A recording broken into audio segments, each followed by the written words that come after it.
Welcome to Chandru maths. So எஸ்எஸ்சியோட vendor change ஆனது, அடுத்ததாக இப்போ நடந்த 2-3 ப்ரொட்டஸ்ட்டு, அடுத்ததாக இப்போ தெரிய வரக்கூடிய நிறையா விஷயங்களை வச்சு நிறைய பேர் வந்து கண்டிப்பாக டீமோட்டிவேட் ஆகிருப்பீங்க. நம்ம வந்து எஸ்எஸ்சி எக்ஸாம் படிக்கலாமா வேண்டாமா, படிக்கிறது வந்து ஒர்த்தா இல்லையா, டைம் வேஸ்ட்டா, கண்டிப்பாக இனிமேல் நம்மளால் செலெக்ஷன் ஆக முடியுமா முடியாதுன்னு சொல்லிட்டு ஆல்ரெடி நல்லா படிச்சுக்கிட்டு இருந்தவங்க நிறைய பேர் வந்து இப்போ வந்து இனிமேல் நம்ம இதை கண்டினியூ பண்ணணுமா அப்படிங்கக்கூடிய நிலைமைக்கு வந்திருப்பீங்க. அடுத்ததாக புதுசாக படிக்கணும்னு இனிமேல் நினச்சவங்க வந்து நம்ம இந்த எக்ஸாமுக்கு படிக்கலாமா அப்படிங்கக்கூடிய டிசிஷனே எடுக்காமல் கூட இருக்கலாம். நம்ம எஸ்எஸ்சிலாம் படிக்க வேண்டாம் அப்படிங்கிற மாதிரி கூட ஸ்டார்டிங்லேயே நீங்கள் வந்து இதை ஸ்டார்ட் பண்ணாமலே விட்டுருக்கலாம். ஓகே, ஸோ அந்த மாதிரி எல்லாருமே மேக்ஸிமம் ஆல்மோஸ்ட் அந்த ஸ்டேஜில் தான் இருப்பீங்க. நம்ம வந்து இதை கண்டினியூ பண்ணலாமா வேண்டாமா அப்படிங்கக்கூடிய ஸ்டேஜில் தான் இருப்பீங்க. ஸோ அவங்களுக்காக தான் இந்த வீடியோவை ஸ்கிப் பண்ணாமல் ஃபுல்லாக பாருங்கள். ஏன்னா இதில் நம்ம நிறையா விஷயம் வந்து டிஸ்கஸ் பண்ண போகிறோம். இது புதுசு கிடையாது. ஓகே, இந்த மாதிரி ப்ராப்ளம் வர்றது, அதுக்கப்புறம் அதுக்கு சொல்யூஷன் கிடைக்கிறது, ஸோ அதனால் நிறைய பேர் பாதிக்கப்படுறது, அதுக்கப்புறம் அதுக்கு நியாயம் கிடைக்கிறது, இதெல்லாம் வந்து எப்போவுமே எல்லா எக்ஸாம்லேயும் நடந்துக்கிட்டு இருக்கிறது தான். ஸோ அதுக்காக நம்ம வந்து இதை விட்டுட்டு போகணும் அப்படிங்கிற மாதிரி அர்த்தம் கிடையாது. ஓகே, இப்போ நம்ம ரோட்டில் போகிறோம், நம்ம கண்ணு முன்னாலே வந்து ஒரு ஆக்சிடென்ட் நடக்குது, அதுக்காக நான் ரோட்டுக்கே போக மாட்டோம்னு நம்ம சொல்கிறது லாஜிக்கலாக கரெக்டாக இருக்காது. ட்ரெயின் ஆக்சிடென்ட் ஆகுது, பஸ் ஆக்சிடென்ட் ஆகுது, அதுக்காக ட்ரெயினில் போக மாட்டேன், பஸ்ஸில் போக மாட்டேன் நம்ம சொல்ல முடியாது. ஓகே, ஸோ எத்தனையோ கொலை அதுக்கப்புறம் பார்த்தீங்கன்னா ரேப் அந்த மாதிரி நடந்துக்கிட்டே தான் இருக்குது. அதுக்காக நான் வந்து இந்த உலகத்திலே வாழ முடியாதுன்ட்டு சொல்ல முடியாது. ஓகே, ஸோ தப்புகள் நடந்துக்கிட்டே தான் இருக்குது. தப்பு பண்ணுறதுக்கு 4 பேர் இருந்தாங்கன்னா அதை தட்டி கேட்கறதுக்குமே வந்து 4 பேர் இருக்க தான் செய்வாங்க. ஸோ அதை எப்படி கண்ட்ரோல் பண்ணலாம் அப்படின்னு யோசிக்கிறதுக்கு 4 பேர் இருக்க தான் செய்வாங்க. ஓகே, ஸோ அதையும் தாண்டி நம்ம எப்படி வந்து சர்வை பண்ணலாம் அப்படின்னு யோசிக்கிறவங்க நிறைய பேர் இருப்பாங்க. அப்படிங்கிறனால நம்ம வந்து வெறுமனே நெகட்டிவ் சைடை மட்டும் பார்த்துட்டு ஒரு டிசிஷன் எடுக்கக்கூடாது. ஓகே, நம்மளுக்கு என்ன தேவை, நம்மளுக்கு எது சூட் ஆகும் அப்படின்னு சொல்லி நிறைய பாயிண்ட்ஸை வச்சு தான் நம்ம வந்து ஒரு டிசிஷன் எடுக்கணும். ஸோ அதனால் வீடியோவை ஸ்கிப் பண்ணாமல் ஃபுல்லாக பாருங்கள். நம்ம நிறைய பாயிண்ட்ஸ் வந்து டிஸ்கஸ் பண்ண போகிறோம். ஸோ இந்த வீடியோ போட்டதுக்கு மெயின் காரணம் அர்ஜுன் அப்படிங்கக்கூடிய நம்ம ஸ்டூடெண்ட், இவர் அனுப்பிச்ச இந்த மெசேஜ் தான். ஓகே, கொஞ்சம் லென்த்தாகவே அனுப்பிச்சிருக்காரு. ஸோ இவர் வந்து என்ன சொல்லியிருக்காருன்னு ஷார்ட்டாக சொல்லிடுறேன். இவர் வந்து ஒரு 1 இயர் கிட்ட இந்த மாதிரி எஸ்எஸ்சிக்காக ப்ரிப்பேர் பண்ணிக்கிட்டு இருக்கக்கூடிய ஒரு சின்சியரான ஒரு ஆஸ்பிரண்ட். இதுதான் தன்னோட லைஃப்னு நினச்சிக்கிட்டு ப்ரிப்பேர் பண்ணிக்கிட்டு இருக்காரு. ஸோ ஆனால் இவருக்கு இப்போ இந்த வெண்டார் சேஞ்ச் ஆனதுக்கப்புறம் இப்போ நடந்த ஒரு சில விஷயங்கள் வந்து அதனால் வந்து இனிமேல் நம்ம இந்த எக்ஸாமுக்கு படிக்கலாமா, கண்டினியூ பண்ணலாமா வேண்டாமா அப்படிங்கக்கூடிய ஒரு ஸ்டேஜுக்கு வந்துட்டார். ஓகே, ஸோ ரொம்ப டிப்ரெஷனில் இருக்காரு அப்படிங்கிற மாதிரி நம்ம சொல்லலாம். ஓகே, டிப்ரெஷன் அப்படின்னா டிசப்பாயின்மெண்ட்டில் இருக்கார். நம்ம கரெக்டான டிசிஷன் தான் எடுத்தோமா இல்லையா அப்படிங்கிற மாதிரி தான் நிறைய பேர் இருப்பீங்க. ஸோ உங்கள் எல்லாருக்காக தான் இந்த வீடியோ. ஓகே, ஸோ வீடியோக்குள்ளே போகிறதுக்கு முன்னால், அதாவது இனிமேல் என்ன பண்ணலாம் அப்படிங்கிறத நம்ம டிஸ்கஸ் பண்ணுறதுக்கு முன்னால், இந்த பிரச்சனை வந்து புதுசு கிடையாது. ஓகே, இந்த மாதிரி பிரச்சனைகள் வர்றது புதுசு கிடையாது. இது வரைக்கும் நிறைய பிரச்சனை வந்திருக்கு. பட் அது எல்லாத்துக்குமே சொல்யூஷனும் கிடைச்சிருக்கு. ஓகே, அப்படியே அந்த பிரச்சனை கண்டினியூ ஆகலை. ஓகே, அதே மாதிரி தான் இந்த ப்ராப்ளமும் அப்படிங்கிறத உங்களுக்கு புரிய வைக்க போகிறேன். ஓகே, இப்போ இந்த ப்ராப்ளம் இருக்குது, இது இன்னும் 1 வருஷம் கழிச்சு இப்படியே தான் இருக்கும் அப்படிங்கிற மாதிரி கிடையாது. ஓகே, இப்போ ஸ்கேம் பண்ணியிருக்காங்க, மால் ப்ராக்டிஸ் பண்ணியிருக்காங்க, இப்படியே தான் பண்ணிக்கிட்டு இருப்பாங்க அப்படிங்கிற மாதிரி கிடையாது. ஓகே, ஸோ நான் 1 பை 1 சொல்கிறேன், பொறுமையாக வீடியோ பாருங்கள். ஓகே, இப்போ இது வரைக்கும் என்னென்ன சேஞ்சஸ் நடந்திருக்கு, மேஜர் சேஞ்சஸ் எனக்கு தெரிஞ்சது, நான் கேள்விப்பட்டது, ஒரு சில இடத்துல இருந்து எடுத்தது. ஓகே, அதை வந்து இந்த வீடியோவில் பார்க்கலாம். இதையும் தாண்டி நிறையா சேஞ்சஸ் நடந்திருக்கு. பர்டிகுலராக எஸ்எஸ்சி எக்ஸாமில் மட்டும் என்னென்ன மாதிரி சேஞ்சஸ் நடந்துச்சு அப்படிங்கிறத வந்து பார்க்கலாம். ஓகே, இம்பர்சோனேஷன், அதாவது ஆள் மாறாட்டம் பண்ணுறது. ஓகே, ஆள் மாறாட்டம் வந்து இதுக்கு முன்னால் நிறைய பண்ணிக்கிட்டு இருந்தாங்க. அதுவும் இதுக்கு முன்னாலலாம் வந்து பார்த்தீங்கன்னா உங்களுக்கு ஆஃப்லைன் எக்ஸாம் இருக்கும். அப்போல்லாம் வந்து அந்த அளவுக்கு டெக்னாலஜிலாம் கிடையாது. அசால்ட்டாக ஆள் மாறாட்டம் பண்ணியிருப்பாங்க. ஓகே, ஸோ அடுத்ததாக வந்து ஆன்லைன் எக்ஸாம் வந்துச்சு. அதுலேயுமே ஆள் மாறாட்டம் பண்ணாங்க. ஃபோட்டோ கேப்சர் பண்ணிட்டு தான் எக்ஸாம் எழுத விட்டாங்க. அதுலேயுமே ஆள் மாறாட்டம் பண்ணாங்க. ஓகே, ஸோ அதுக்காக தான் வந்து இதுக்கு முன்னால் என்ன பண்ணுவாங்கன்னா, இப்போ ஒரு 2-3 வருஷத்துக்கு முன்னால் பார்த்தீங்க அப்படின்னா, நீங்கள் எஸ்எஸ்சி எக்ஸாம் அப்ளை பண்ணுறப்போ ஃபோட்டோ நீங்கள் அப்லோட் பண்ணுவீங்க. அந்த ஃபோட்டோ அப்லோட் பண்ணுறப்போ அதில் டேட் போட சொல்லுவாங்க. அந்த டேட் வந்து 3 மாதத்துக்குள்ளே இருக்கணும். அப்படி இல்லைன்னா உங்களோட அப்ளிகேஷனே ரிஜெக்ட் பண்ணுவாங்க. நிறைய பேருக்கு வந்து இதெல்லாம் என்னடா ஒரு காரணம் அப்படிங்க மாதிரி தோணி இருக்கும். 3 மாதத்துக்குள்ளே இல்லாத ஃபோட்டோ, அதாவது ஒரு டேட்டுன்னு ஒன்று போடலை, அதுக்காக ரிஜெக்ட் பண்ணுறாங்க. ஸ்பெக்ஸ் போட்டிருந்தனால ரிஜெக்ட் பண்ணுறாங்க. ஃபோட்டோ கிளியராக இல்லைங்கிறனால ரிஜெக்ட் பண்ணுறாங்க. இதெல்லாம் ஒரு காரணமா அப்படிங்கிற மாதிரி நிறைய பேருக்கு தோணி இருக்கும். பட் இது ஒரு மேஜர் ரீசன்.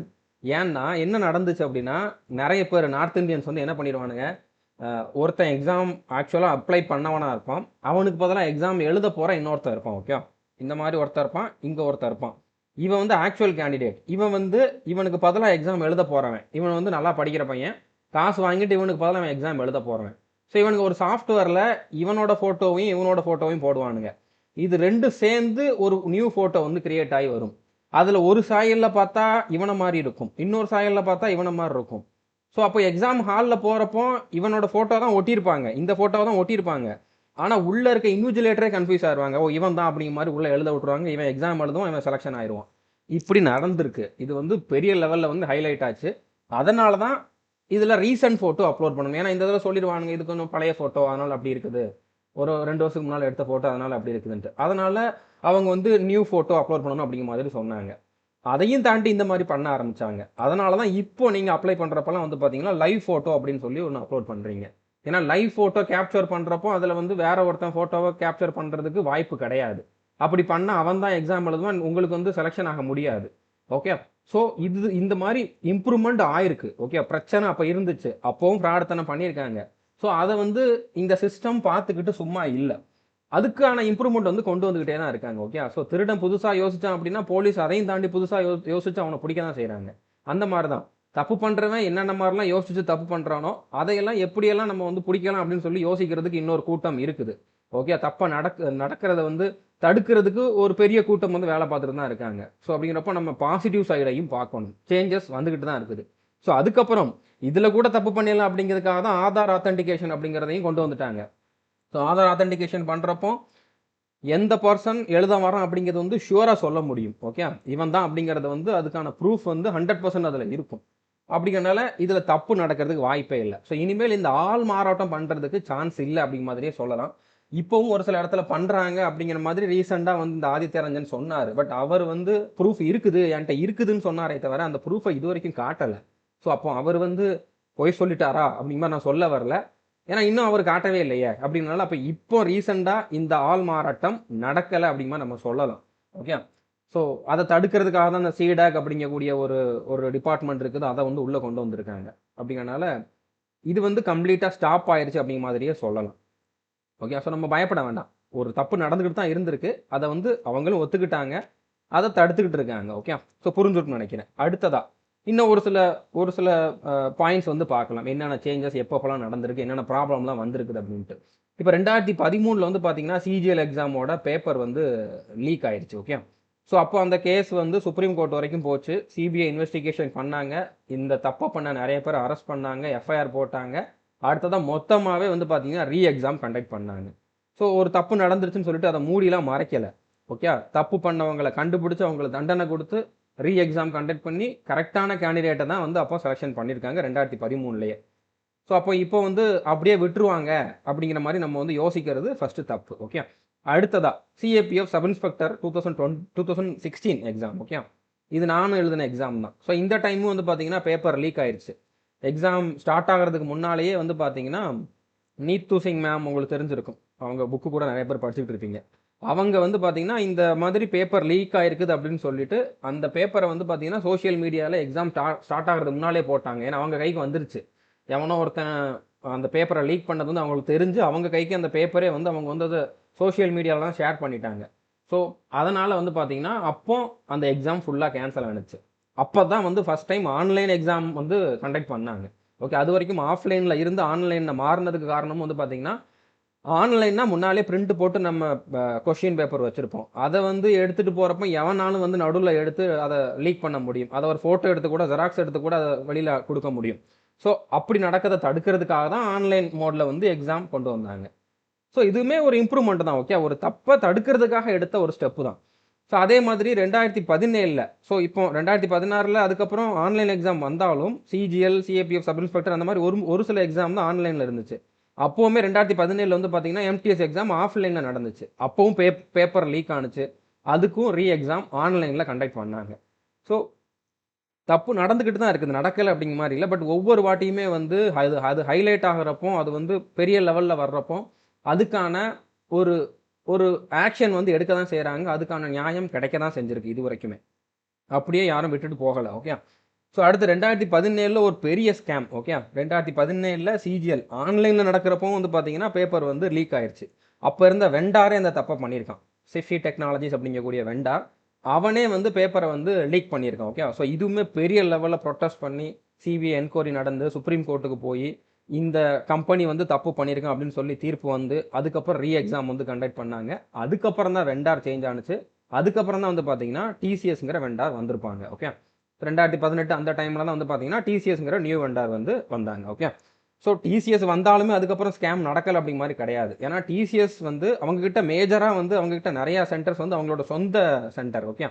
ஸோ அது மட்டும் இல்லாமல் அவங்களுக்கு எல்லா சிட்டிலையும் சென்டர் இல்லாதனால அவங்க வேற ப்ரைவேட் வெண்டார்ஸ்ட்டை வந்து அவங்க வந்து ரெண்ட்டுக்கு அவங்களோட சென்டர்ஸை வந்து எடுத்திருப்பாங்க வேற மற்றவங்க கிட்ட இருந்து, வேற கம்பெனியில் இருந்து. ஓகே. ஸோ டிசிஎஸை பொறுத்த வரைக்கும் அவங்களோட சென்டர்ஸில் வந்து கண்டிப்பாக அவங்க எந்த தப்புமே பண்ணலைன்னு நம்ம சொல்லலாம். ஏன்னா அது வந்து ஒரு ரெப்யூட்டட் கம்பெனி. அவங்க வந்து அந்த மாதிரி பண்ணுறதுக்கு சான்சஸ் ரொம்ப ரொம்ப கம்மி.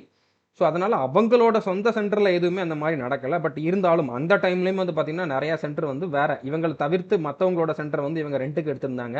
அந்த இடத்துலையுமே இந்த மாதிரி ஸ்கேம்ஸ் நடந்திருக்க தான் செய்யுது. அது எஸ்எஸ்சியோட சேர்மனே ஒத்துக்கிட்டார், அந்த மாதிரி நடந்திருக்கு, அதெல்லாம் நாங்கள் தடுக்கிறதுக்கு ட்ரை பண்ணிக்கிட்டு இருக்கோம் அப்படின்ட்டு. ஓகே. இப்போ ரீசெண்ட் இன்டர்வியூவில் கூட சொல்லியிருந்தாரு. அந்த இன்டர்வியூவில் என்ன சொல்லியிருந்தார் அப்படிங்கிறமே நம்ம வந்து பார்க்கலாம். ஸோ இப்போ ரீசெண்டாக சிஜிஎல் எக்ஸாம் 2024 ஃபைனல் ரிசல்ட் வந்துச்சு. ஸோ அதில் வந்து நார்மலைசேஷன் பண்ணதே தப்பு அப்படிங்கிற மாதிரி சொல்லியிருந்தாங்க. நார்மலைசேஷனில் கண்டமேனிக்கு, அதாவது நல்ல மார்க் எடுத்தவனுக்கு கம்மியாகுது, கம்மியான மார்க் எடுத்தவனுக்கு அதிகமாகுது, ஒரே ஷிஃப்ட்டில் ஒருத்தனுக்கு அதிகமாகுது, இன்னொருத்தனுக்கு கம்மியாகுது. ஸோ அந்த நார்மலைசேஷன் ஃபார்முலாவே தப்பு அப்படிங்கிற மாதிரி சொன்னாங்க.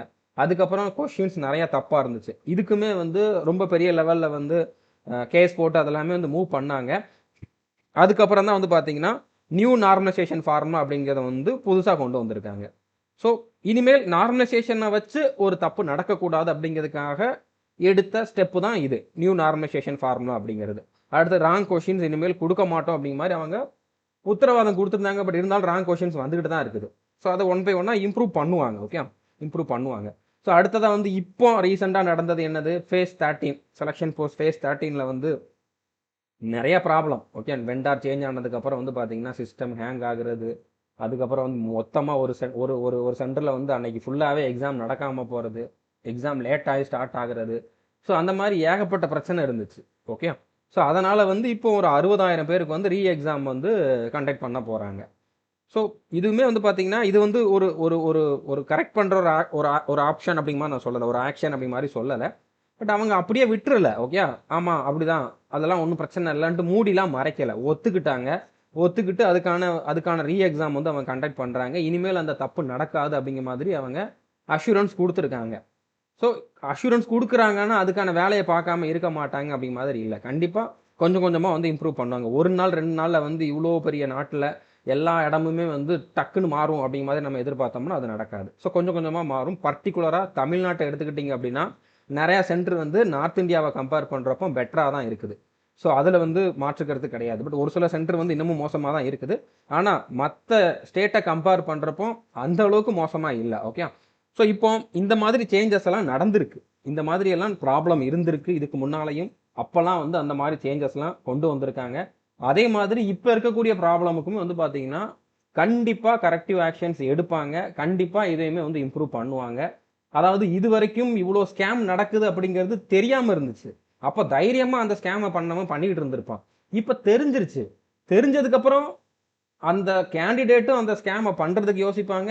ஆல்ரெடி அதை பண்ணிக்கிட்டு இருந்தவன், அதாவது யார் மூலமாக அதை பண்ணாங்களோ அவனுமே வந்து யோசிப்பான், மாட்டிக்குவோம் இனிமேல், நம்மளை பற்றி தெரிஞ்சிருச்சு, நம்ம என்ன பண்ணுறோம்னு தெரிஞ்சிருச்சு அப்படின்னால அவன் வேற ஏதாச்சும் புதுசாக பண்ணுறதுக்கு யோசிக்கலாம். ஆனால் ஆல்ரெடி பண்ண இந்த ஆள் மாறாட்டம், அதுக்கப்புறம் வந்து பார்த்தீங்கன்னா பேப்பர் லீக் பண்ணுறது, இந்த மாதிரி விஷயங்களை வந்து மறுபடியும் அவன் பண்ணுறதுக்கு சான்சஸ் ரொம்ப ரொம்ப கம்மி. ஏன்னா இது வரைக்கும் தெரியாமல் இருந்துச்சு, தைரியமாக பண்ணாங்க. தெரிஞ்சதுக்கப்புறம் நிறைய இடத்துல வந்து கண்டிப்பாக இதுக்கான ஆக்ஷன் எடுத்துருவாங்கன்னு தெரிஞ்சதுக்கப்புறம் அதை பண்ண மாட்டாங்க. அது மட்டும் இல்லாமல் இதை எதிர்க்கிறவங்களும் நிறைய பேர் இருக்காங்க.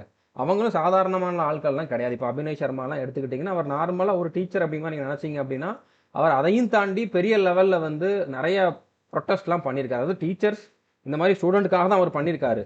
பட் நிறைய ஸ்டெப்ஸ்லாம் எடுத்திருக்காரு. தன்னோட சொந்த பணத்தை போட்டு நிறையா வாட்டி வந்து பார்த்தீங்கன்னா பெரிய பெரிய லாயரெல்லாம் ஹையர் பண்ணி நல்ல நல்ல தீர்ப்புகளை வாங்கி கொடுத்துருக்காரு. ஸோ அந்த மாதிரியெல்லாம் ஆட்கள் இருக்காங்க. ஓகே. இப்போ நான் எஸ்எஸ்சி ஜிடிக்காக ஒரு கேஸ் போடணும்னு சொன்னப்போ எனக்கு எவ்வளோ பேர் ஹெல்ப் பண்ண வந்தாங்க அப்படிங்கிறது எனக்கு தான் தெரியும். அதாவது அவங்களோட ஐடென்டிட்டியை வெளியில் காட்டிக்காம, நான் இந்த டிபார்ட்மெண்ட்டில் இருக்கேன் சார், எனக்கு இதை பற்றி கொஞ்சம் தெரியும், நான் இங்கே தான் இருக்கேன், எனக்கு இதை பற்றி கொஞ்சம் தெரியும், ஸோ இந்த மாதிரின்னு சொல்லி ஹெல்ப் பண்ணுறதுக்கு எவ்வளோ பேர் வராங்க. அது ஒரு சின்ன இஷ்யூ தான் இந்த இதை கம்பேர் பண்ணுறப்போ. ஆனால் இவ்வளோ பெரிய இஷ்யூ நடக்கிறப்போ இப்போ ஒருத்தர் அதுக்கு எதிர்த்து கேள்வி கேட்கறதுக்கு ஒருத்தர் இருக்காரு அப்படின்னா மறைமுகமாக அவருக்கு ஹெல்ப் பண்ணுறதுக்கு நூற்றுக்கணக்கான பேர் இருப்பாங்க. அவங்களுக்கு தெரிஞ்சிருக்கும் இந்த இடத்துல தப்பு நடக்குதுன்ட்டு. ஆனா யார்ட்ட சொல்றதுன்ட்டு தெரியாம இருக்கிறவங்க, இந்த மாதிரி ஒருத்தர் இருக்காருன்னா, கண்டிப்பா அவர்ட்ட வந்து தைரியமா சொல்லுவாங்க. ஓகே. ஸோ அப்படிங்கிறப்போ, இனிமேல் தப்பு நடந்தா, உடனே வெளியில தெரிய வரும். உடனே மாட்டிக்கிறதுக்கு தான் அதிகமான வாய்ப்பு இருக்குது. அதனால நீங்க வந்து நெகட்டிவா யோசிக்கிறத வந்து விட்டுருங்க. ஓகே. ஸோ அடுத்து எஸ்எஸ்சி சேர்மன் வந்து இப்போ ரீசென்ட்டா அந்த புரொட்டஸ்ட் நடந்தப்போ ஒரு இன்டர்வியூ குடுத்திருந்தாரு. அதுல என்னென்னலாம் சொல்லியிருந்தாரு அப்படின்னா, அவர் வந்து ஒத்துக்கிட்டாரு. ஓகே. இந்த மாரி பிரச்சனை இருக்குது அப்படிங்கிறத ஒத்துக்கிறதே வந்து பெருசு. இல்ல அப்படிலாம் ஒண்ணும் கிடையாது. நாங்க பெர்ஃபெக்ட்டா தான் பண்றோம். அப்படிங்கிற மாரி ஸ்டார்ட்டிங்ல சொல்லிட்டு இருந்தாரு. ஆனா இப்போ வந்து ஒத்துக்கிட்டாரு. ஸோ ஒத்துக்கிட்டு இத நாங்க பண்றோம். நாங்க வந்து இம்ப்ரூவ் பண்றோம்னு சொல்றாரு அப்படின்னாலே, நம்ம வந்து அதவே வந்து வரவேற்கணும். ஓகே. இல்லன்னு சொன்னா தான் தப்பு. ஒத்துக்கிட்டாரு அப்படின்னா, அப்ப அதுக்கான வேலைகள அவர் பார்த்துக்கிட்டு இருக்காருன்னு அர்த்தம். அவரையும் நம்ம வந்து நம்பணும். ஓகே. எப்பவுமே வந்து ஒரு ஒரு அதிகாரிய வந்து நம்ம அகைன்ஸ்டாவே வந்து பேசக்கூடாது. அவருமே வந்து நெறைய ஒர்க் வந்து பண்ணிட்டு தான் இருக்காரு. இம்ப்ரூவ் பண்றோம் அப்படிங்கிற மாரி சொல்லிட்டு இருக்காரு. புதுசா சேஞ்சஸ் கொண்டு வந்தனால நெறைய ப்ராப்ளம் இருக்குது. அத வந்து நாங்க ஒன் பை ஒன்னா இம்ப்ரூவ் பண்றோம். ஃபர்ஸ்ட் டேல இருந்ததுக்கும், இப்ப இருக்கிறதுக்கும் நெறைய நாங்க வந்து ப்ராகிரஸ் ஆயிருக்கோம். ஸோ இன்னமுமே வந்து அத வந்து இம்ப்ரூவ் பண்ணி கொண்டு வந்துருவோம். பெரிய லெவல்ல எக்ஸாம் நடக்கிறப்பலாம் வந்து பார்த்தீங்கன்னா, இந்த மாரி பிரச்சனை வராம வந்து நாங்க பார்த்துக்குவோம். அப்படிங்கிற மாரி அஷ்யூரன்ஸ் குடுத்திருக்காரு. ஸோ சும்மானாலும் ஒரு ஒரு ஆஃபீசர் வந்து ஒரு அதிகாரி, ஒரு போர்டோட ஒரு சேர்மன் வந்து சொல்லிட்டு, அப்புறம் எனக்கு என்னன்ட்டு இருப்பாங்கன்ட்டுலாம் கிடையாது. ஓகே. அவங்க அதுக்கப்புறம் அதையும் தாண்டி அவங்க சொன்ன வார்த்தைய ஒரு ஒரு ஒரு பிரஸ்ல, ஒரு மீடியால வந்து சொன்ன வார்த்தைய வந்து காப்பாத்துறதுக்கு பயங்கரமா வந்து அவங்க வந்து ஒர்க் பண்ணுவாங்க. ஓகே. அப்படிங்கிறனால நம்ம அப்படியே விட்டுட்டு இருந்துருவாரு அப்படிங்கிற மாரி நினைக்க வேண்டாம். ஓகே. ஸோ அவர் நெறைய சொல்லியிருக்காரு. ஓகே. நியூ வெண்டார் வந்ததுலருந்து நெறைய பிரச்சனை இருக்க தான் செய்யுது. ஓகே. ஸோ அதெல்லாம் நாங்க வந்து பொறுத்துக்கிட்டு இருக்க மாட்டோம். எந்தெந்த இடத்துலலாம் ப்ராப்ளம் ஆச்சோ, அது வந்து வெண்டாரால ஆயிருந்துச்சு அப்படின்னா, அவங்க மேல வந்து நாங்க பெனல்டி போடுவோம். அத அவங்க பே பண்ணி தான் ஆகணும். அவங்க மேல ஸ்ட்ரிக்ட் ஆக்ஷன் எடுப்போம். எல்லாத்தையுமே சொல்லியிருக்காரு. ஓகே. ஸோ கண்டிப்பா அத பண்ணுவாங்க. அடுத்ததா வந்து பார்த்தீங்கன்னா, இந்த இம்பர்சோனேஷன் அதாவது இந்த ஆள் மாறாட்டமும் நடக்குது அப்படிங்கிறத அவர் சொல்லியிருந்தாரு. ஓகே. ஆள் மாறாட்டம் வந்து இதுக்கு முன்னால வந்து நடந்திருக்கு. அதுக்கு காரணம் வந்து பார்த்தீங்கன்னா, பிரைவேட் சென்டர்ஸ். ஓகே. ஸோ ஏன்னா அவனோட கண்ட்ரோல்ல அந்த சென்டர் இருக்கும். அங்க அவன் தான் என்ன பண்றான் அப்படிங்கிறத டிசைட் பண்ணுவான். எல்லா இடத்துலயும் எஸ்எஸ்சியோட ஸ்டாஃப் போய் பார்க்க முடியாது. ஏன்னா எஸ்எஸ்சில அந்த அளவுக்கு ஸ்ட்ரென்த் கிடையாது. இப்ப தமிழ்நாடுன்னு எடுத்துக்கிட்டீங்கன்னா, சென்னையில ஒரே ஒரு ஆஃபீஸ் இருக்குது. அதுல மிஞ்சி மிஞ்சி போனா ஒரு 50 பேர் ஒர்க் பண்ணுவாங்க. ஸோ அவங்க வந்து எல்லா சென்டர்லயும் போய் ஒரு 4 பேர் இருந்துன்னு பார்த்தா, அவங்களோட ஒர்க்க அவங்க பார்க்க முடியாது. ஏன்னா எக்ஸாம் கன்டினியூஸா நடந்துகிட்டே தான் இருக்குது. வருஷத்துல பாதி நாள் எக்ஸாம் நடக்குது. அவங்க போய் எக்ஸாம் சென்டர்ல போய் உட்கார்ந்துகிட்டு இருந்து பார்த்துட்டு இருக்க முடியாது. ஸோ அப்படிங்கிறனால பிரைவேட் சென்டர் அப்படிங்கிறப்போ அவனோட கண்ட்ரோல்ல தான் இருக்கும். ஸோ அத நம்ம எப்படி ஒரு இடத்துல இருந்து கண்ட்ரோல் பண்ணலாம்? அவன எப்படி மானிட்டர் பண்ணலாம்? அப்படிங்கிற மாதிரி தான் இப்போ வந்து இவங்க ஸ்டெப்ஸ் எடுத்துக்கிட்டு இருக்காங்க. ஸோ எல்லா சென்டர்லயும் சிசிடிவி இருக்கணும் அப்படிங்கிறத சொல்லியிருக்காங்க. அதுக்கப்புறம் ஒவ்வொரு சிஸ்டம்லயுமே வந்து வெப்காம் இருக்கணும் அப்படிங்கிற மாரி சொல்லியிருக்காங்க. அது இன்னும் இம்ப்ளிமெண்ட் பண்ணல. ஒரு சில இடத்துல இம்ப்ளிமெண்ட் பண்ணியிருக்காங்க. இன்னும் எல்லா இடத்துலயும் இம்ப்ளிமெண்ட் பண்ணல. பட் இதெல்லாம் அவங்க பண்றதுக்கு காரணம், இந்த மாரி ஒரு பிரைவேட் வெண்டார் தப்பு பண்றத கண்டுபிடிக்கிறதுக்கு. அதுக்கப்புறம் முக்கியமா ஒரு ஸ்டெப் என்ன எடுத்திருக்காங்க அப்படின்னா, இந்த சிடாக் அப்படிங்கக்கூடிய டிபார்ட்மெண்ட்ட உள்ள கொண்டு வந்தது. இது வந்து கவர்மெண்டோட டிபார்ட்மெண்ட். ஓகே. ஸோ இப்ப நானுமே வந்து டிஃபென்ஸ் செக்டார்ல தான் இருக்கேன். ஓகே. இப்போ எங்களோட சிஸ்டம்ல ஒரு பென் டிரைவ போட்டோம் அப்படின்னா, சென்னையில இருக்கக்கூடிய ஒரு சிஸ்டம்ல பென் டிரைவ போட்டோம் அப்படின்னா, டெல்லியில இருக்கவங்களுக்கு வந்து பார்த்தீங்கன்னா, ரிப்போர்ட் போயிரும். இந்த மாரி ஒரு சிஸ்டம்ல பென் டிரைவ் மாட்டியிருக்காங்க அப்படின்ட்டு. ஸோ கண்டுபிடிச்சுருவாங்க. ஓகே. ஸோ அந்த அளவுக்கு இருக்குது. ஸோ இவங்க வந்து ஏதாச்சும் ஒரு சிஸ்டம ஹேக் பண்ணி, ஆள் மாறாட்டம் பண்ணி எக்ஸாம் எழுத ட்ரை பண்றாங்க அப்படின்னா, கண்டிப்பா இவங்க கண்டுபிடிச்சுருவாங்க. ஸோ அப்படிங்கிறப்போ, இது எல்லாமே வந்து இத தடுக்கிறதுக்காக எடுத்த ஸ்டெப் தான். அத தாண்டி நெறைய பிரச்சனை இருக்குது. வெறுமனே ஆள் மாறாட்டம் மட்டும் கிடையாது. அத தாண்டி நெறைய பிரச்சனை இருக்குது. ஓகே. ஸோ இப்ப நார்மலைசேஷனுக்கு வந்து நியூ ஃபார்மா தான் ஃபாலோ பண்ண போறாங்க. நியூ பேட்டர்ன் கொஸ்டின்ஸ் கேட்கறதுக்குமே வந்து அவர் காரணம் சொல்லியிருந்தாரு. ஏன்னா இப்போ யூடியூபர்ஸ் எல்லாம் சும்மா இருக்கிறது கிடையாது. ஒரு ஷிஃப்ட் நடந்து 1/2 மணி நேரத்துல வந்து இந்த மாரி தான் கொஸ்டின் கேட்டிருந்தாங்கன்னு சொல்லிட்டு கலெக்ட் பண்ணி 1 மணி நேரத்துக்குள்ள வீடியோ போட்டுறாங்க. அதுக்கு அடுத்த ஷிஃப்ட் போறவனுக்கு வந்து அது ஈஸி ஆயிருது. அவன் வந்து மேக்ஸிமம் நல்ல மார்க் எடுக்குறான். ஸோ ஷிஃப்ட் போனவன் வந்து கம்மியான மார்க் எடுக்குறான். ஸோ இவங்களுக்குமே வந்து புதுசா ஒரு கொஸ்டின் கேட்காம இருந்தாங்க அப்படின்னா, ஒரே மாதிரி கொஸ்டின வந்து எல்லா ஷிஃப்ட்லயும் கேட்டாங்க அப்படின்னா, கண்டிப்பா அதுல வந்து ஒரு நியாயம் இருக்காது. அதனால தான் நாங்க வந்து புதுசு புதுசா கொஸ்டின்ஸ் கேட்கிறோம். ஒவ்வொரு ஷிஃப்ட்லயும் வித்தியாசத்த காட்டணும் அப்படிங்கிறதுக்காக புதுசு புதுசா கேட்கிறோம். ஸோ இந்த நியூ பேட்டர்ன் கன்டின்யூ ஆகும் அப்படிங்கிற மாரி சொல்லியிருக்காரு. அதுவுமே நம்ம நல்லதுக்காக தான். ஓகே. ஸோ அன்எக்ஸ்பெக்டடா ஒரு சில விஷயங்கள் இருந்தா தான், உண்மையிலேயே அங்க திறமை இருக்கிறவன் வந்து நல்லா பெர்ஃபார்ம் பண்ணுவான். ஸோ புரிஞ்சிருக்கும்னு நெனைக்கிறேன். ஸோ அவர் என்ன சொல்லியிருக்காரு அப்படின்னா, ஃபேர் அண்ட் டிரான்ஸ்பரண்ட் எக்ஸாம் வந்து நாங்க கண்டக்ட் பண்ணுவோம். அத என்ஷூர் பண்றதுக்கு நாங்க ஒவ்வொரு ஸ்டெப்பா எடுத்துக்கிட்டு இருக்கோம். கண்டிப்பா அது வந்து நடக்கும் அப்படிங்கிற மாதிரி சொல்லியிருக்காரு. ஸோ இவருடைய இன்டர்வியூவும் நம்ம நம்பி தான் ஆகணும். ஓகே. ஏன்னா இவரே ஒத்துக்கிட்டு தான் சொல்றாரு. அவர் இல்லன்னு சொல்லிட்டு சும்மானாலும் வேற ஏதோ மேலோட்டமா சொல்லிட்டு போனாருன்னா நம்ம அவர குறை சொல்லலாம். தப்புகள் நடந்துகிட்டு இருக்குது. அத நாங்க தடுத்துக்கிட்டு தான் இருக்கோம். அதுக்கான ஸ்டெப்ஸ் எடுத்துக்கிட்டு இருக்கோம் அப்படிங்கிற மாரி சொல்லியிருக்காரு. ஆனாலும் இனிமேலும் ஸ்கேம் பண்ணுவாங்க. ஒரு தகுதியே இல்லாத ஒருத்தன் வந்து இந்த இதுல செலக்ஷன் ஆயிருவான். காசு குடுத்து எல்லாரும் போயிருவாங்க. அப்படிங்கிற மாரி நம்ம நினைக்க வேண்டாம். அதை போகிறதுக்கு ட்ரை பண்ணிக்கிட்டு இருக்கவங்க ஒரு சிலர் இருந்தாலும் அதை தடுக்கிறதுக்கு நிறைய பேர் இருக்காங்க. ஓகே, அடுத்து இன்னொரு முக்கியமான அப்டேட் என்ன அப்படின்னா, அபினய் சர்மா சார் வந்து அவருடைய சேனலில் இந்த மாதிரி ஒரு போஸ்ட் வந்து போட்டிருந்தாரு. இது ஹிந்தியில் இருக்குது, இதை டிரான்ஸ்லேஷன் பண்ணி அப்படியே நான் இங்கிலீஷில் கொடுத்துருக்கேன். ஓகே, ஸோ அதாவது கண்டினியூஸாக வந்து ஸ்டூடெண்ட்ஸ் வந்து கேட்டுட்டு இருக்காங்க, இதில் நிறைய பேர் வந்து அஃபெக்ட் ஆகிருக்காங்க. இந்த சிஸ்டம் ஃபுல்லாகவே வந்து அஃபெக்ட் ஆகிருக்குது, ஆயிரக்கணக்கான பேர் வந்து இதில் வந்து அஃபெக்ட் ஆகிருக்காங்க அப்படி மாதிரி சொல்லியிருக்காரு. ஸோ அதனால் அவர் வந்து சுப்ரீம் கோர்ட்டில் வந்து ஒரு கேஸ் வந்து ஃபைல் பண்ணிட்டார் ஆல்ரெடி. ஓகே, ஸோ அதுக்கப்புறம் வந்து பார்த்தீங்கன்னா இது வந்து நேற்றே நடந்துருச்சு. இன்றைக்கி வந்து விநாயகர் சதுர்த்தி அப்படின்னால வந்து சுப்ரீம் கோர்ட் வந்து க்ளோஸ் பண்ணியிருக்காங்க. ஸோ நாளைக்கு வந்து இதில் என்ன நடக்க போகுது அப்படிங்கிறது வந்து தெரிய வரும் அப்படிங்கிற மாதிரி சொல்லியிருக்காரு. ஸோ கண்டிப்பாக இவர் வந்து விடுற ஆள்லாம் கிடையாது, சும்மானாலும் பார்த்துக்கிட்டு ஏதோ நடக்கட்டும், நம்மளுக்கு கோர்ஸில் ஆள் ஜாயின் பண்ணால் போதும் அப்படிங்கிற மாதிரி இருக்கிற ஆள்லாம் கிடையாது. ஓகே, ஸோ நான் ஆல்ரெடி சொன்ன மாதிரி தப்பு ஒருத்தன் பண்ணுறான்னா தட்டி கேட்கறதுக்கு ஆள் இருக்காங்க. அது வரைக்கும் நம்மளுக்கு சந்தோஷம். நம்ம தனி ஆள் கிடையாது, நம்ம ஒருத்தர் மட்டும் அஃபெக்ட் ஆகலை, நம்மளுக்கு கேட்கறதுக்கு ஆள் இல்லை அப்படிங்கிற மாதிரிலாம் இல்லை. நிறைய பேர் கேட்கறதுக்கு இருக்காங்க. ஈவன் ப்ரெஸ் மீடியா எல்லாத்துலேயுமே வந்து இப்போ இவங்க ப்ரொட்டஸ்ட்லாம் பண்ணனால கொஞ்சம் இந்த விஷயம் வந்து ஹைலைட் ஆகி தான் இருக்குது. அப்படிங்கிறனால இதை வந்து அப்படியே விட்டுக்கிட்டு பார்த்துக்கிட்டு இருக்க மாட்டாங்க. தப்பு பண்ணுறவங்க இனிமேல் யோசிப்பாங்க. ஓகே, ஸோ புரிஞ்சிருக்குன்னு நினைக்கிறேன். ஸோ இப்போ உங்களுக்கு ஓரளவு கிளாரிட்டி வந்திருக்கும். ஸோ இதில் வந்து தப்பு நடந்திருக்கு, ஆனால் இது இனிமேலும் நடக்கும் அப்படிங்கிற மாதிரி நம்ம வந்து நம்பிக்கிட்டு இருக்க வேண்டாம். கண்டிப்பாக இதில் வந்து இதை தடுப்பாங்க அப்படிங்கிற மாதிரி ஓரளவு ஒரு நம்பிக்கை வந்து வந்திருக்கும். ஸோ நீங்கள் வந்து கண்டினியூ பண்ணணுமா வேண்டாமா, இனிமேல் எஸ்எஸ்சி எக்ஸாம் படிக்கலாமா வேண்டாமா அப்படிங்கிறத வந்து நீங்கள் டிசைட் பண்ணிக்கலாம். ஓகே, ஸோ டிசைட் பண்ணுறதுக்கு முன்னால் வேறு என்னென்ன ஆப்பர்ச்சுனிட்டி இருக்குது அப்படிங்கிறத பாருங்கள். வேறு என்ன எக்ஸாம் எழுதலாம், இல்லைனா வேறு எதுவும் பிஸ்னஸ் பண்ணலாமா, நம்மளுக்கு அந்த அளவுக்கு வீட்டில் வசதி இருக்குதா இல்லையா அப்படிங்கிற மாதிரி யோசிச்சு பாருங்கள். ஸோ என்ன கேட்டிங்க அப்படின்னா, நானும் ஒரு மிடில் கிளாஸ் தான். ஸோ மிடில் கிளாஸ், அதுக்கும் கீழே லோயர் மிடில் கிளாஸ், அதுக்கும் கீழே இருக்கிறவங்க எல்லாருமே வந்து ரொம்ப புவர் ஃபேமிலியிலேருந்து வந்தவங்க எல்லாருக்குமே வந்து படிக்கிறத தவிர வேற ஒரு ஒரு ஆப்பர்ச்சுனிட்டியே கிடையாது, வேற ஒரு ஆல்டர்னேட் ஆப்ஷனே கிடையாதுன்னு சொல்லலாம்.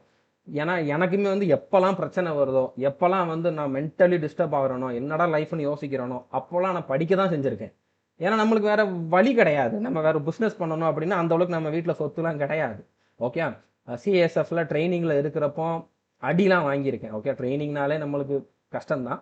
ஸோ அதுவும் அந்த மாதிரி ஒரு கிளைமேட்டில், ராஜஸ்தானில் அந்த வெயிலில் அந்த குளிரில் ஒருத்தெல்லாம் வந்து பார்த்தீங்கன்னா ஒரு உஸ்தாத் தான் என்னை வந்து பெண்ட் பண்ண சொல்லிட்டு, பெண்ட்னா வந்து புஷ்அப்ஸ் எடுப்போம்ல, அந்த பொசிஷன் இருக்க சொல்லிட்டு பின்னால் அவனால் எவ்வளோ முடியுமோ அவ்வளோ ஃபோர்ஸ் கொடுத்து அடித்தான். 3 அடி அடித்தான். அடியிலேயே வந்து எனக்கு அந்த இடம் வந்து மறத்து போயிடுச்சு. 2வது அடியும் 3வது அடியும் அவன் அடிச்சானா அப்படிங்கக்கூடிய அந்த ஃபீல் கூட இல்லை, சவுண்டு தான் எனக்கு கேட்டுச்சு. ஸோ அப்போ நான் உண்மையிலே ஃபீல் பண்ண தான் செஞ்சேன். அதை நான் என்ஜாய் பண்ணலாம் சொல்லலை. பட் அப்போது நான் படிக்க தான் செஞ்சேன். ஓகே, அப்போவும் வந்து எனக்கு அவன் அடித்தது நல்லதுன்றதான் இப்போ தோணும். ஓகே, எனக்கு நல்லது தான் பண்ணியிருக்கான், அதனால தான் நான் வந்து இப்போ அதெல்லாம் மைண்டில் வச்சுக்கிட்டு தான் நான் வந்து முன்னேறி இருக்கேன். எனக்கு வந்து ஒவ்வொரு ஆப்பர்ச்சுனிட்டி கிடைக்கிறப்போ அதை வந்து மிஸ் பண்ணாமல் 100% அதில் வந்து என்ன நான் கொடுக்க முடிஞ்சிச்சு. ஓகே, நம்ம அவமானப்பட்டது, அடி வாங்கினது எல்லாமே வந்து நம்மளை மேலே மேலே கொண்டு வரும். ஸோ இதில் நான் மெயினாக சொல்ல வருது, எனக்கு என்ன நடந்தாலும் நான் படிக்க தான் செஞ்சேன். ஏன்னா நம்மளுக்கு அந்த டைமில் வேற வழியே கிடையாது. ஓகே, படித்தா நம்மளுக்கு ஏதாச்சும் மாறும் அப்படின்னு நினச்சிட்டு படித்தேன், மாறுச்சு.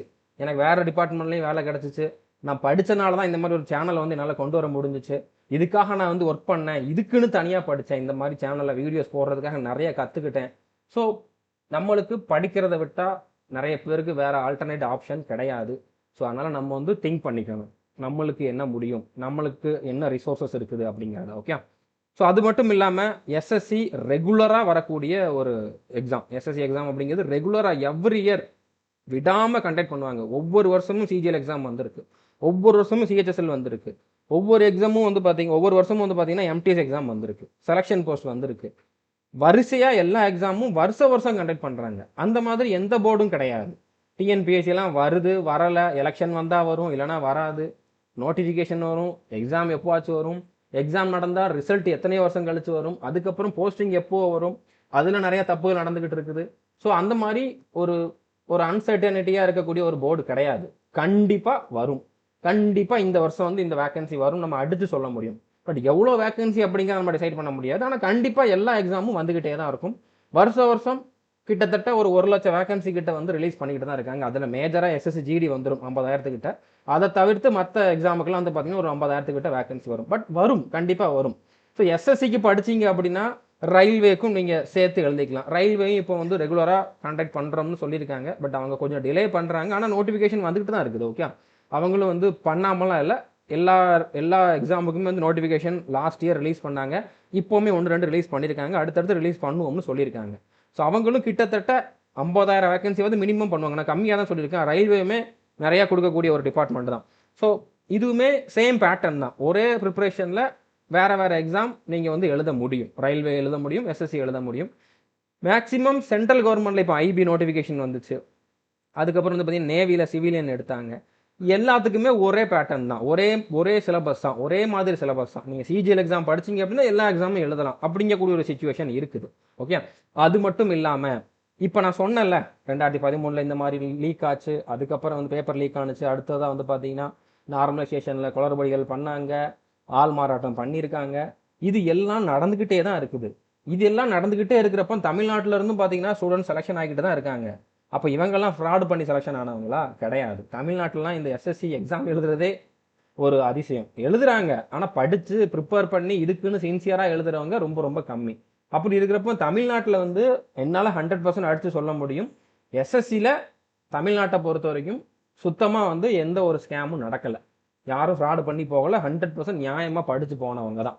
ஸோ எவ்வளவோ ரிசல்ட் வந்து தமிழ்நாட்டிலேருந்து வந்திருக்கு. ஈவன் நம்ம ஸ்டூடெண்ட்ஸ் எல்லாம் வந்து பார்த்தீங்கன்னா ஒரு சிலர் வந்து ஸ்க்ரீன்ஷாட் அனுப்புவாங்க, ஃபோட்டோ எடுத்து அனுப்புவாங்க. சார் ஆப்பில் இந்த மாதிரி பிரச்சனை இருக்குது சார், இந்த கொஷினுக்கு எனக்கு ஆன்சர் தெரியல சார்னு சொல்லிட்டு நம்ம ஆப்பில் ஸ்க்ரீன்ஷாட் எடுக்க முடியாது அப்படின்னால இன்னொரு ஃபோன்லேருந்து ஃபோட்டோ எடுத்து அவங்க ஃபோனில் இருக்கிறத ஃபோட்டோ எடுத்து அனுப்புவாங்க. அந்த ஃபோன் ஸ்க்ரீனை பார்த்தாலே நம்ம டிசைட் பண்ணிடலாம். ஃபோன் ஸ்க்ரீன் வந்து இந்த மாதிரி கிராக் ஆகிருக்கும். இதை வச்சு எப்படா படிக்கிறாங்க அப்படிங்கிற மாதிரி தோணும். ஸோ அந்த மாதிரி கஷ்டப்படுற ஃபேமிலி, ஒரு மொபைல் உடஞ்சிருச்சுன்னா மாற்றுறதுக்கு வந்து கஷ்டம். அந்த மாதிரி இருக்க போய் தானே அவர் அதை வச்சு படிச்சுட்டு இருக்காரு அந்த ஸ்டூடெண்ட். ஸோ அப்படி இருக்கிறவங்கலாம் செலெக்ஷன் ஆகி போகிறப்போ காசு கொடுத்து போனாங்கன்னு சொன்னால் அதை வந்து யாருமே நம்ப மாட்டாங்க. ஓகே, ஸோ ஈவன் இந்த 1000 ரூபா நம்ம ஃபீஸ் வச்சுருந்தோம் இதுக்கு முன்னால், அதை கூட நிறைய பேரால் பே பண்ண முடியாது. நிறைய பேர் கேட்டிருக்காங்க, நான் டிஸ்கவுண்ட் பண்ணி கொடுத்துருக்கேன். ஸோ அந்த மாதிரி எவ்வளவோ வந்து கஷ்டப்பட்ட ஸ்டூடெண்ட்ஸாக இதை வந்து செலெக்ஷன் ஆகி போயிருக்காங்க. எல்லாரும் காசு கொடுத்து ஸ்கேம் பண்ணிலாம் உள்ளே போகலை. தமிழ்நாட்டிலேருந்து இவ்வளோ ரிசல்ட் வந்திருக்குது அப்படிங்கிறப்ப நீங்கள் வந்து அதையே வந்து ஒரு பாசிட்டிவ் பாயிண்டாக எடுத்துக்கணும். நீங்கள் தனி ஆள் கிடையாது இதில் பாதிக்கப்பட்டது, எல்லாருமே பாதிக்கப்பட்டிருக்காங்க. அதுக்காக நீங்கள் வந்து விட்டுட்டு போகிறது கரெக்டாக இருக்காது. ஓகே, ஸோ புரிஞ்சுருக்குன்னு நினைக்கிறேன். ஸோ இப்போ உங்களுக்கு நம்பிக்கை வரணும் அப்படிங்கிறதுக்காக நம்ம ஸ்டூடெண்ட்ஸ் செலெக்ஷன் ஆனவங்களுடைய ஒரு சிலருடைய ஃபோட்டோஸ் வந்து நான் காட்டுறேன். ஓகே, இவங்க எல்லாருமே வந்து முக்கால்வாசி வந்து கஷ்டப்படுற ஃபேமிலியிலேருந்து வந்தவங்க தான். ஓகே, ஸோ இது உங்களுக்கு ஒரு மோட்டிவேஷன் கொடுக்கணும் அப்படிங்கிறதுக்காக தான். ஓகே, அது மட்டும் இல்லாமல் நம்மக்கிட்ட சொல்கிறவங்க கம்மி. ஒரு 100 பேர் செலெக்ஷன் ஆனாங்க அப்படின்னா வந்து அதில் 50 பேர் கூட நம்மக்கிட்ட வந்து சொல்ல மாட்டாங்க. ஓகே, அது அவங்களோட விருப்பம். அவங்க சொல்லலை, நான் குறை சொல்லலை. பட் சொன்னவங்களே இவ்வளோ பேர் இருக்காங்க அப்படிங்கிறத நான் சொல்கிறேன். ஓகே, சொல்லலை அப்படின்னு சொல்லி நான் கம்ப்ளைண்ட்லாம் பண்ணல. சொன்னவங்களே இவ்வளோ பேர் இருக்காங்க, இன்னும் சொல்லாமல் எத்தனை பேர் இருப்பாங்க அப்படிங்கிறத பார்த்துக்கோ. இது எல்லாமே சிஜிஎல்ல செலெக்ஷன் ஆனவங்க கடந்த ஒரு 3-4 வருஷத்தில். ஓகே, அடுத்து சிஏபிஎஃப் சப் இன்ஸ்பெக்டர், அதில் வந்து கம்மியான பேர் தான் தமிழ்நாட்டிலேருந்து எப்போவுமே போவாங்க. அதுலேயே நம்ம ரிசல்ட் கொடுத்துருக்கோம். தமிழ்நாட்டிலேருந்து செலெக்ஷன் ஆகி போயிருக்காங்க. ஓகே, அடுத்து ஸ்டெனோகிராஃபரில் இப்போ ரீசெண்டாக நான் இன்னும் ஒரு சிலரோட ரிசல்ட் செக் பண்ணலை. ஓகே, ஸோ செக் பண்ண அப்படின்னா தெரியும். ஏன்னா நிறைய பேரோட டேட்டா இருக்குது, நான் செக் பண்ணலை இவங்கெல்லாம் செலெக்ஷன் ஆயிருக்காங்களான்ட்டு. பண்ணோம்னா இன்னும் அந்த லிஸ்ட் வந்து அதிகமாகும். ஸோ ஸ்டெனோக்கு ஒரு 5 பேர் வந்து இப்போதைக்கு இருக்காங்க. ஓகே, அதில் இவர் கொடுத்த சக்ஸஸ் இன்டர்வியூ வந்து நம்ம சேனலில் இருக்குது, இதை பாருங்கள். ஓகே, அதில் உங்களுக்கு தேவையான பாயிண்ட்ஸை மட்டும் தனியாக ஒரு வீடியோவில் கொடுத்துருப்பேன். இந்த வீடியோ பார்த்ததுக்கப்புறம் நீங்கள் வந்து டிசைட் பண்ண முடியும். இந்த மாதிரி ஒரு சுச்சுவேஷனில் ஒரு மனுஷன் இருந்து படித்து பாஸ் பண்ணி போயிருக்கான் அப்படிங்கிறப்போ நம்மளாம் வந்து நெகட்டிவாக யோசிக்கலாமா அப்படின்னு சொல்லி நீங்கள் நினைப்பீங்க. அந்த அளவுக்கு வந்து இவரோட ஸ்பீச் வந்து இருக்கும். நீங்கள் பாருங்கள், இது ஒரு சின்ன வீடியோ, அதை ரொம்ப பெருசாக இருக்குது, 6 நிமிஷம் இந்த மாதிரி தான் இருக்கும். டிஸ்கிரிப்ஷனில் இந்த லிங்க் வந்து நான் கொடுத்துருக்கேன். நம்மளுடைய டெலகிராம் சேனலே இந்த வீடியோவோட லிங்க் கொடுத்துருக்கேன். இதை நீங்கள் வந்து கண்டிப்பாக பாருங்கள். ஓகே, அடுத்து எம்டிஎஸ்லாம் வந்து பார்த்தீங்கன்னா ஏகப்பட்ட ரிசல்ட். ஸோ எல்லாரும் ஸ்கேம் பண்ணிலாம் போகலை, எல்லாருமே வந்து நியாயமாக போனவங்க தான். தமிழ்நாட்டிலேருந்து இவ்வளோ பேர் போயிருக்காங்க. ஓகே, நம்ம சேனலில் படித்தவங்க, அதை தாண்டி இன்னும் நிறைய இன்ஸ்டியூட்டில் படித்தவங்க, செல்ஃபாக படித்தவங்க எத்தனையோ பேர் வந்து செலெக்ஷன் ஆகி போயிருக்காங்க. செலெக்ஷன் போஸ்ட்லேயுமே நம்ம ரிசல்ட் கொடுத்துருக்கோம். செலெக்ஷன் போஸ்ட்டில் இன்னும் நிறைய பேர் வந்து நான் வந்து டிவி அட்டன் பண்ணியிருக்கேன் சார், அதுக்கப்புறம் வந்து பார்த்தீங்கன்னா ரிசல்ட்டுக்காக வெயிட் பண்ணிட்டு இருக்கேன் அப்படிங்கிற மாதிரி இன்னும் ஏகப்பட்ட பேர் இருக்காங்க. அப்கமிங் டேஸில் வந்து நீங்கள் பார்ப்பீங்க. கான்ஸ்டபிள் ஜிடி எடுத்துக்கிட்டிங்க அப்படின்னா 1000க்கு மேலே ரிசல்ட் வந்து நம்ம கொடுத்துருக்கோம். அதை நான் காட்டலை, அதில் ஃபோட்டோலாம் கொடுக்க முடியாது, ஏன்னா ஏகப்பட்டது இருக்குது. ஒன்று ஒன்றா நான் வந்து எடுத்து கொடுக்க முடியாது அப்படின்னால அதை கொடுக்கல. 1000 பேருக்கு மேலே ரிசல்ட் இருக்குது நம்மக்கிட்ட கான்ஸ்டபிள் ஜிடிக்கு. ஓகே, ஸோ அதனால் நீங்கள் வந்து நம்புங்க. ஓகே, நான் எல்லா இடத்துலையும் தப்பு நடக்கும், தப்பு பண்ணுறவன் மட்டும்தான் அதில் போக முடியும், நியாயமாக போகவே முடியாது அப்படிங்கிற மாதிரி நினச்சிங்கன்னா அது உங்கள் தப்பு. அப்படி நீங்கள் யோசிக்கக்கூடாது. ஸோ அதுக்கப்புறம் இன்னொரு மெயின் ரீசன் என்ன அப்படின்னா, இவ்வளோ பேர் செலெக்ஷன் ஆயிருக்காங்க நான் சொன்னதுக்கான மெயின் ரீசன் என்ன அப்படின்னா, அவங்க எழுதினப்பவும் இந்த மாதிரி ஸ்கேம்ஸ் எல்லாம் நடந்துகிட்டு தான் இருந்திருக்கு. இப்போ நடக்கிறத விட பெரிய லெவலில் நடந்திருக்கு. ஓகே, ஆனால் அது நடக்குதுன்னு அவங்களுக்கே தெரியாது. அவங்க படிச்சுக்கிட்டு இருக்கப்போ இந்த மாதிரி நடக்குது அப்படின்னு தெரிஞ்சிருந்தா இதில் பாதி பேர் செலெக்ஷன் ஆயிருக்க மாட்டாங்க, பாதி பேர் பாதியிலே விட்டுட்டு போயிருப்பாங்க உண்மையிலேயே. ஸோ நம்ம வந்து இப்போ நீச்சல் அடிக்க போகிறப்போ ஒரு சிலர் இப்போ கிராமத்துலாம் வந்து பார்த்தீங்கன்னா டேரெக்டாக கிணத்துல தான் போய் வந்து நீச்சல் பழக போவோம். ஓகே, ஃபஸ்ட்டு எடுத்த உடனே உள்ளே குதின்னு சொன்னால் குதிச்சுருவோம். நம்மளுக்கு ஏன்னா உள்ளே என்ன இருக்குன்னு தெரியாது, எப்படி இருக்கும்ட்டு தெரியாது. குதிச்சதுக்கப்புறம் தான் ஐயா ஆத்தேன்னு கதறிட்டு வெளியில் வருவோம். ஓகே, ஆனால் அடுத்த ரவுண்டு 2வது குதிக்க சொல்கிறப்போ குதிக்க மாட்டோம். ஏன்னா நம்ம வந்து ஃபஸ்ட்டு என்னன்னு தெரியாமல் உள்ளே விழுந்துட்டோம், ஒரு தைரியம் இருந்துச்சு. ஆனால் இந்த மாதிரி ஒன்று இருக்குதுன்னு தெரிஞ்சதுக்கப்புறம் அது கஷ்டம், அதில் இப்படி இருந்தும் உயிர் போனாலும் போயிடும் அப்படின்னு பயம் இருந்துச்சுன்னா நம்ம அடுத்து வந்து யோசிப்போம். அதுதான் இப்போ நடந்துகிட்டு இருக்கு. இவங்கெல்லாம் தெரியல, இந்த மாதிரி ப்ராப்ளம் நடக்குன்னு தெரியல, அவங்க பாட்டுக்கு படிச்சாங்க, அவங்களோட பெஸ்ட்டை கொடுத்தாங்க, செலெக்ஷன் ஆனாங்க, போஸ்டிங் வாங்கிட்டாங்க, கவர்மெண்ட் ஜாப்ல இருக்காங்க. பட் இப்போ உங்க எல்லாருக்குமே வந்து இப்படி தப்பு நடக்குதுன்னு ஹைலைட் ஆயிடுச்சு, தெரிஞ்சிருச்சு. அதனால நீங்க யோசிக்கிறீங்க, அவ்வளவுதான். ஓகே, நடக்காத ஒண்ணு இப்ப நடக்கல, ஆல்ரெடி நடந்ததுதான் இப்ப நடந்திருக்கு. அது இப்ப தெரிய வந்தனால உங்களுக்கு தான் அட்வான்டேஜ். தெரிஞ்சனால இனிமேல் அந்த தப்பை யாரும் பண்ண மாட்டாங்க. ஓகே, பண்ணவே மாட்டாங்கன்னு இல்லை, பண்ணா பிடிபட்டுருவாங்க. ஸோ பண்ணுறதுக்கு யோசிப்பாங்க. அதனால் இனிமேல் இந்த தப்புகள் குறையும். அப்படின்னால நீங்கள் வந்து நெகட்டிவாக யோசிக்காதீங்க. ஓகே, ஸோ புரிஞ்சிருக்குன்னு நினைக்கிறேன். இப்போ ஆல்ரெடி நீங்கள் ஒரு எக்ஸாமுக்கு படிச்சுக்கிட்டு இருக்கீங்க அப்படின்னா அதை வந்து அப்படியே கண்டினியூ பண்ணுங்கள். ஒரு ஸ்ட்ராட்டஜி ஃபாலோ பண்ணுறீங்கன்னா அதை அப்படியே கண்டினியூ பண்ணுங்கள். நான் ஒரு பிகினர், இனிமேல் தான் ஸ்டார்ட் பண்ணணும், எப்படி படிக்கணும்னு தெரியலை, என்ன பண்ணணும்னு தெரியலை, நான் வந்து ஒர்க்கிங் ஆஸ்பிரண்ட், இல்லைனா நான் வந்து ஒரு ஸ்டூடெண்ட், இல்லைனா நான் ஒரு ஹவுஸ் ஒய்ஃப், இல்லைனா ஒரு ஃபுல் டைம் ஆஸ்பிரண்ட், அந்த மாதிரி நீங்கள் எப்படி இருந்தாலும் உங்கள் எல்லாருக்கும் சேர்த்து ஒரு 200 டே ஸ்ட்ராட்டஜி வந்து நான் கொடுத்துருக்கேன். இது வந்து 2026 வரப்போகிற எக்ஸாம்ஸ் எல்லாம் கிளியர் பண்ணுறதுக்கு, 2026 மார்ச் ஏப்ரலுக்கு அப்புறம் வரக்கூடிய எக்ஸாம் எல்லாம் வந்து கிளியர் பண்ணுறதுக்காக ஒரு 20 எக்ஸாமுக்கும் மேலே ஒரே சிலபஸில் இருக்கும். அந்த ஒரே சிலபஸை நீங்கள் 200 நாளில் ஒரு நாளைக்கு 3 மணி நேரம் 4 மணி நேரம் படித்து கிளியர் பண்ணுற மாதிரி ஒரு ஸ்ட்ராட்டஜி வந்து கொடுத்துருக்கேன். மொத்தமாக ஒரு 1,20,000 வேகன்சிஸ்க்கு மேலே வரப்போகுது. அது எந்தெந்த டிபார்ட்மெண்ட்டில் எந்தெந்த எக்ஸாமுக்கு எவ்வளோ வரப்போகுது அப்படிங்கிறத தெளிவாக அந்த வீடியோவில் சொல்லியிருப்பேன்.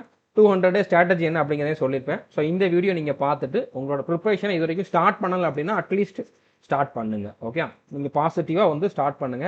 புரிஞ்சிருக்குன்னு நினைக்கிறேன். இந்த வீடியோ உங்களுக்கு எப்படி இருந்துச்சு அப்படிங்கிறத கமெண்ட் பண்ணி சொல்லுங்க. உண்மையிலேயே ஒரு இம்பாக்ட் கிரியேட் பண்ணுச்சா, இல்லைன்னா நிறைய நான் வந்து தேவையில்லாமல் பேசியிருந்தேனா, உங்களோட வியூ என்ன அப்படிங்கிறத வந்து நீங்கள் கமெண்ட் பண்ணி சொல்லுங்கள். All the best. தேங்க்யூ.